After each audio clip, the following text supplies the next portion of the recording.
Ayan. Ayan, ayan na po ang pangyayari ngayon. Kanina, palusong pa lang kami. Tigdadalawa po kaming ganito. Ayan. Ang mga magigiting kong mga kasama dito sa ibabaw ng bangka.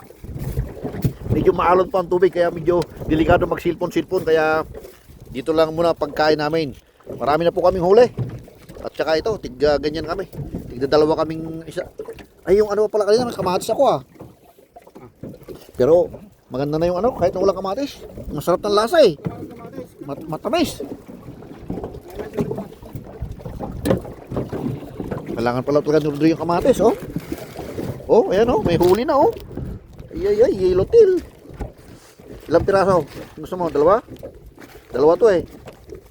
Oh, ngarot. Tsaka yung bago mo. Sarap. Buhay. Alright. Sige po, kain po tayo. At yan, yung grabe pagtirada. Ege, see you again mamaya. Ay, delikadong mag-ano cellphone dito.